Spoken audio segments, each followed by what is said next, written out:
Ladies and gentlemen, boys and girls, children of all ages, welcome to the channel. It's your boy, World of Wrestling, here today to discuss about WWE Smackdown April 14, 2023 review. We will be live in about a few hours for Random Wrestling Talk episode number 55. I will be going ahead and going over some news and rumors. Monday, I'm not doing Raw review. I'm actually going to cover the New Japan Wrestling Sakura Genesis pay-per-view event that happened on April 8th, so I will go over that with you guys Monday night in an audio format, not actually live. So I will go over that with you guys, so I'll have the freedom to watch it whenever I feel to do so. So I'll be able to watch it immediately after dinner and get that started. It's about 4 hours long, so I'm going to go ahead and take the time to watch that event. I'm not going to review all the matches on that entire show because not every match is that important to me. I don't know the superstars that well, but I will cover New Japan Wrestling for that event specifically because that was a major event with a world championship match and Mercedes Moné's very first title defense after winning the New Japan Wrestling Women's Championship at the Battle at the Valley pay-per-view on February 18th. So I'm going to go over that entire show based on the matches that I'm interested in watching and giving you guys my review on those specific matches that I went through and watched.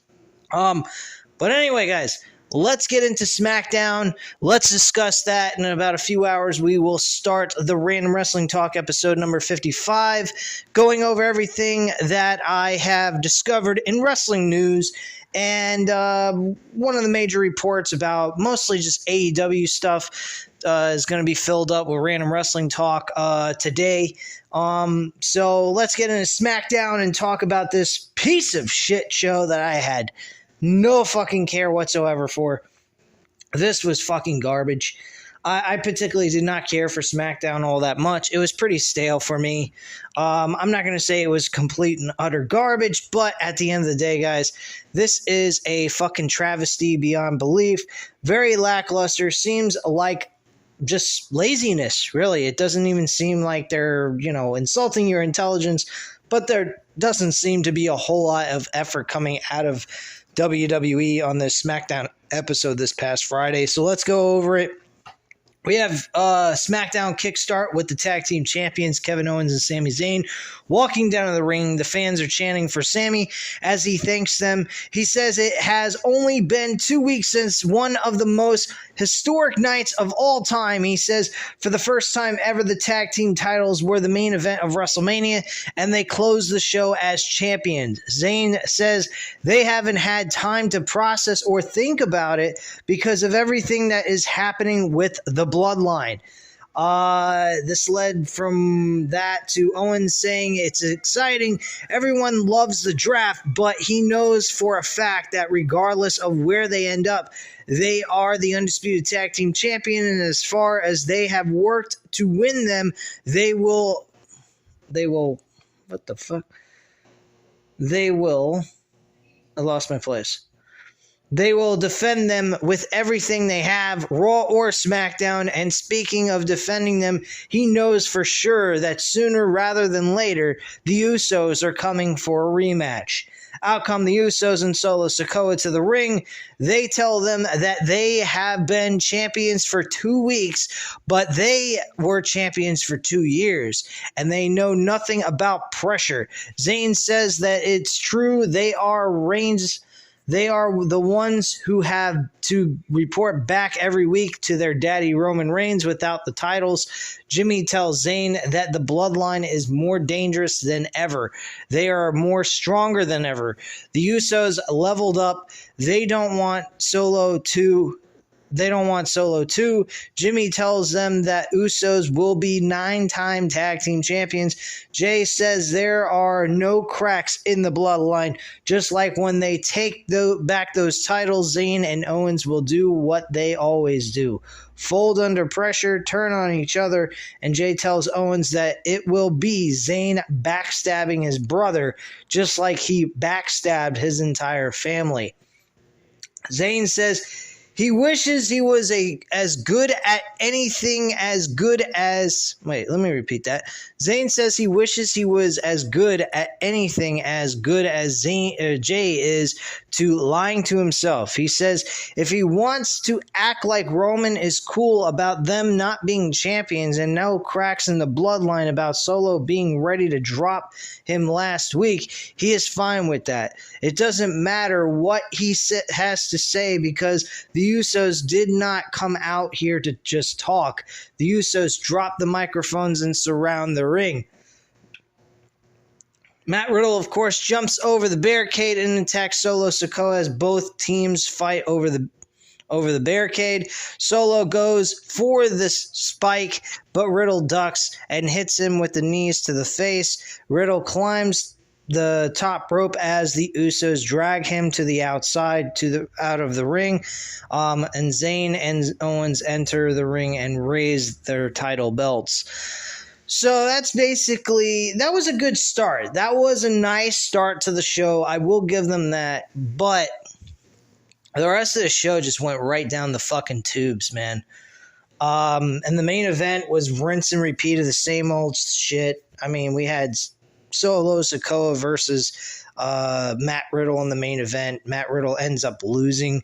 But the rest of the show is just whatever, man. You know, it didn't even matter to me. I really didn't care. I could have done other things with my life, and that's really sad. I mean, I really want to invest the time on this channel to do reports on WWE content, but it's just like they just do not seem to care, so why should I? I mean, it's not doing a whole lot for my channel. I mean, I could start doing WWE rants and shit. I mean, people seem to enjoy that. I get subscribers and whatnot, subscriptions. But at the end of the day, guys, I mean, this is just stagnant shit. It's just the same old garbage. It's not that big of a deal. And there's nothing to talk about. AEW may not deliver great storylines, but they deliver great wrestling. I mean, their wrestling is entertaining as fuck. And they do some really good stuff. But WWE is just like unless you're watching the pay-per-view events, there's nothing really to care for from week to week, though. They might as well go New Japan Wrestling. I mean, New Japan Wrestling, they give you wrestling-heavy based stuff, and they give you good entertaining shit. There's no real legitimate storylines taking place. You don't have to cover it week to week. You just cover the big major events that they do. Other than that, I mean, the rest of it's not that big of a deal. It's the same thing with WWE. WWE's main focal point is week-to-week television, giving you something to sink your teeth into. But there's nothing here, so give us some good wrestling. Base it on rankings. Have a ranking system if you're really terrible at booking shows with good, compelling storylines. There's nothing important here. We got LA Knight versus Xavier Woods. Xavier Woods beats LA Knight for a third fucking time, I believe. I think this is the third time LA Knight has lost to Xavier Woods. Why are we taking LA Knight and burying him with Xavier Woods? And then the neat part is Xavier Woods, after he beats LA Knight, we got Xavier Woods challenging Gunther for the Intercontinental Championship. And the worst part is, LA Knight tries to cheat by holding his tights in a roll-up pinfall. And instead, the referee sees that, stops the count, doesn't even bother to count, tells him you can't do that. And then he's tricked, rolled over, countered, and then Xavier Woods, when the referee's counting in the middle of it, grabs his tights and cheats to win. And Xavier Woods wins, and LA Knight loses once again. What the fuck is this, folks? What is LA Knight sucking dick here for? Why aren't we getting him with wins? He beat Rey Mysterio, now he's back to a loss. And he's going nowhere. He's just talk, no action. They're burying him creatively. I don't get it. I really don't. LA Knight would be a guy I'd love to see on AEW. I think they could book him to the fucking moon with his character. I think he'd be fantastic. He'd be great for the TNT Championship right now. Fuck Wardlow and Will Hobbs. Fuck that shit. You put the TNT Championship on fucking LA Knight? Oh my gosh, he'd be fucking amazing. Eli Drake? That was his former name when he was in Impact Wrestling. I'm sure he could revert it right back once he got out of WWE and went back to the Indies or AEW. And Eli Drake carrying around the TNT champ, that'd be fucking fantastic. He'd be great for that belt. Make that damn belt prestigious. I mean, that would be fantastic.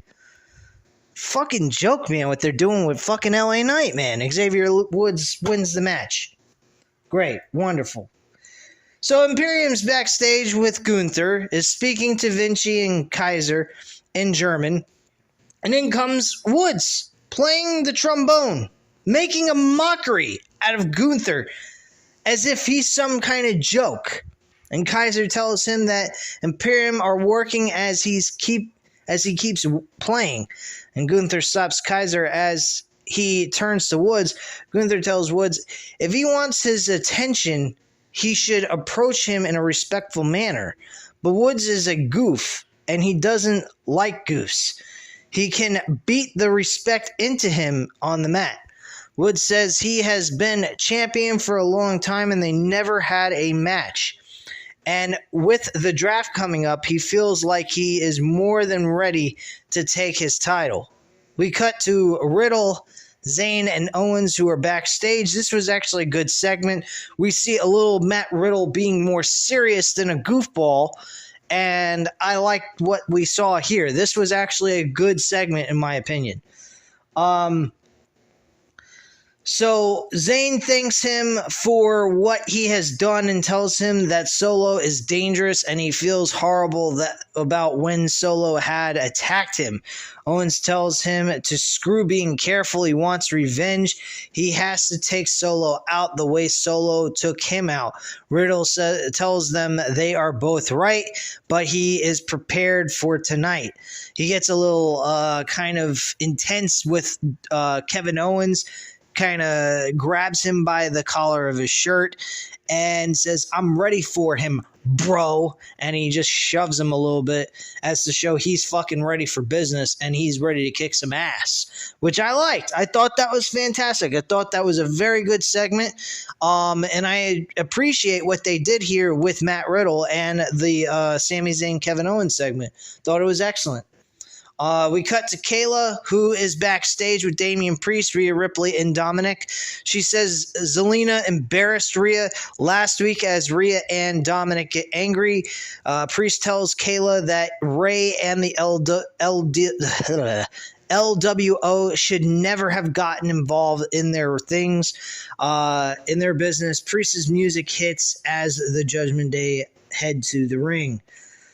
Priest says Backlash is in Puerto Rico and the host is his friend Bad Bunny. He tells Bunny if he wants to attend the show to have fun, but if he puts his hands on his family again, we all know what can happen.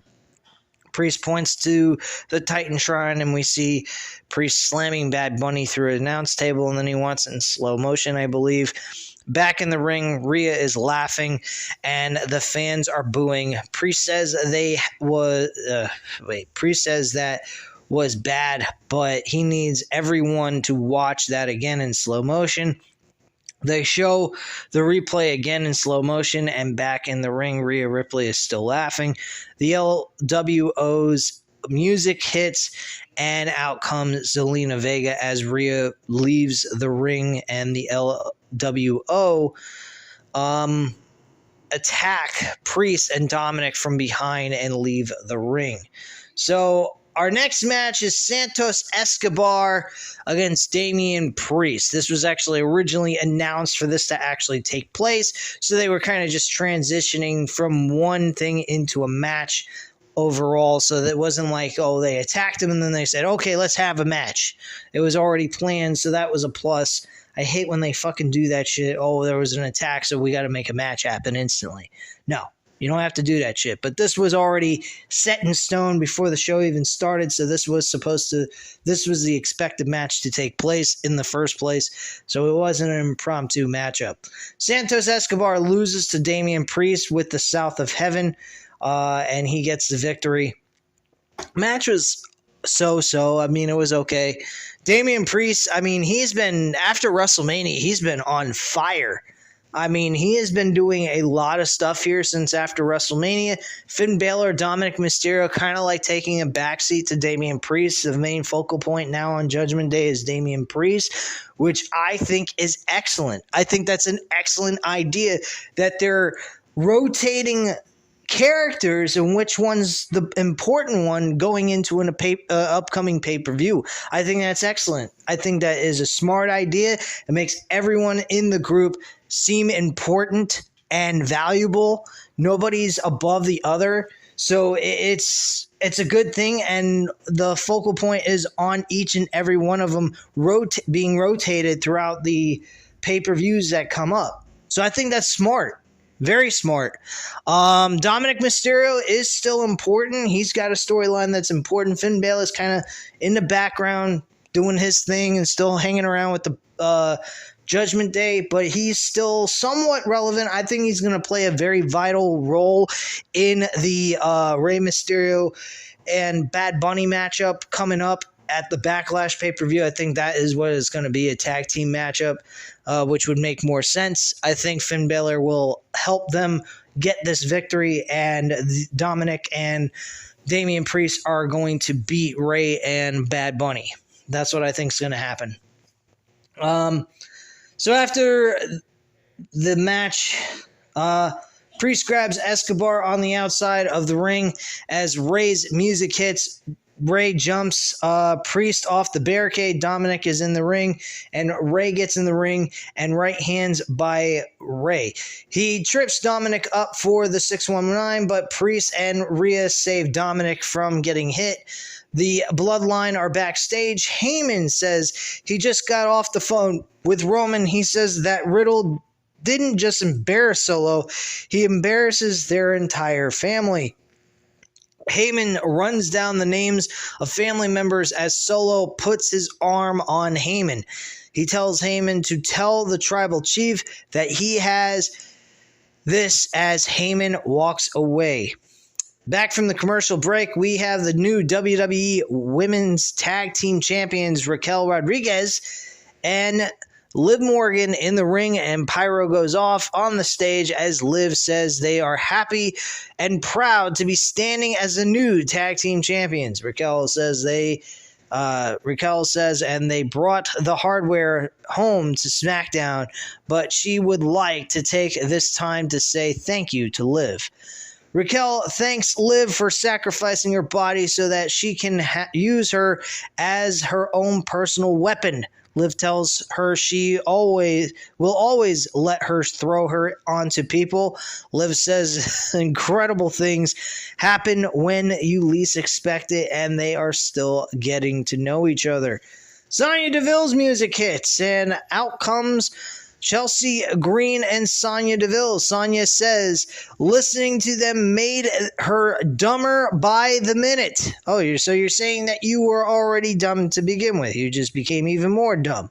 I guess working for WWE, I can understand that would make you feel dumb. So listening to them probably made you dumber. I can totally understand that and relate. She tells the face when they grace them with their presence, they shut up. She asks them how they are tag team champions since they didn't even beat the tag team champions. Sonya says Trish was involved in the match and not Lita. Sonya says maybe it was someone from upper management who overlooked it. Green says it must be Adam Pearce. But while they are there, she wants to discuss the way they have been used in this company. They have been overlooked for this mediocre tag team. Green asks Sonya true or false. The only difference between Liv, Raquel, and everyone in the building are the titles. Sonya says that is true. They ask Liv and Raquel if they know who they are. And Liv says, but after they talk to Adam, she thinks they will be their next new challengers. Okay, just be their next challengers. Raquel and Liv attack Green and Sonya. Liv hits Sonya with the double knees. Chelsea grabs Sonya to the outside as Liv and Raquel celebrate in the ring. Big fucking whoop-de-doo. Shinsuke Nakamura makes his return to the WWE. Shinsuke Nakamura has come down to the ring for his match. Madcap is backstage with Emma. She tells him that Shinsuke Nakamura has nothing on him and he will get the win against him tonight. So Madcap Moss and Shinsuke Nakamura go at it. This was lackluster, honestly. I do not even give a fuck about this match. Really, I just don't give a fuck. Shinsuke Nakamura goes up against Madcap Moss. Isn't Shinsuke Nakamura a babyface while Madcap Moss is a babyface? So we got two babyfaces going at it. Big fucking whoop-de-doo. Honestly, I don't particularly care for this shit. Honestly, this is fucking bogus crap. I don't like it. Shinsuke Nakamura won with the Kinshasa typical comeback win. Debut win. I mean, nothing special here. Nakamura celebrates in the ring as Madcap gets back up. He goes to attack Nakamura, but Nakamura gets him in the armbar. And Emma drags Madcap to the outside, and Nakamura celebrates. Scarlett is backstage with a deck of cards. One of them has Nakamura's face on it, and Karrion Kross says TikTok. Okay, I can go with a Karrion Kross versus Shinsuke Nakamura match. My one problem is, why are they having the match? What is the purpose? Because she flipped a fucking card and his face was on it?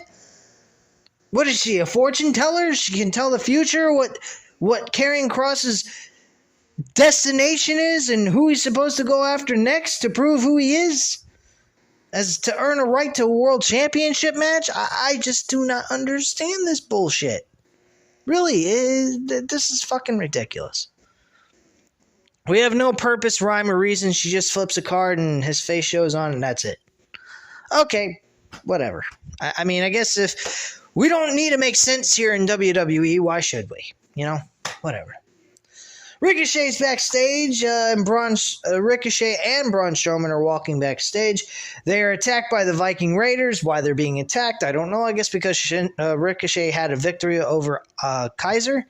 Or not Kaiser, one of the Viking Raiders. And, Ivar, I think he beat Ivar last week. So they're pissed off, so they attack both Braun Strowman and Ricochet. Okay. Great. I mean, what's the purpose here? They lost the match clean. It wasn't like he cheated or anything. It's not like Braun Strowman was even there. He wasn't even there. They still lost. They suck.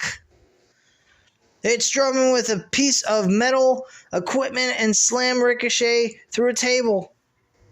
Big whoop. Sarah Logan's going screaming to the top of her lungs with Ivar and whatever. Like, this is supposed to be impressive? Like, what? Ivar lost to Ricochet last week. Clean. Fucking clean. What do I care? There's no substance to this. There's no rhyme or reason. You lost. Move on with your life. Find a new opponent to get a win with. This is just bullshit. Matt Riddle goes up against Solo Sikoa in the main event, and Matt Riddle has a good matchup. This was a good match. I'm not going to deny them of that, but what have we not seen with Solo Sikoa has been getting more main events than anybody on this roster. He's getting main events on Raw. He's getting main events on SmackDown. Are we supposed to believe that the person that's going to take down the tribal chief is their own guy within the bloodline? Is that Solo Sikoa? I mean, there was rumors running around that he was going to get a major push. It definitely looks like he's getting a major push every fucking night. Every episode, he's in the main event of the show, beating somebody from either Matt Riddle, Sami Zayn, or Kevin Owens. Kevin Owens and Sami Zayn are the biggest names going around besides Cody Rhodes, Roman Reigns, and the Usos. So, I mean, I don't know what to believe here. Solo Sikoa may actually become a world champion soon enough. if you really want to get technical, he should be going after the Intercontinental Championship against Gunther. That should be the guy taking down Gunther. Solo Sikoa. I mean, granted, it is two heels going at it, but still, I think a lot of people would get behind Gunther to beat Solo Sikoa because he's been beating all the big favorite names that people are interested in.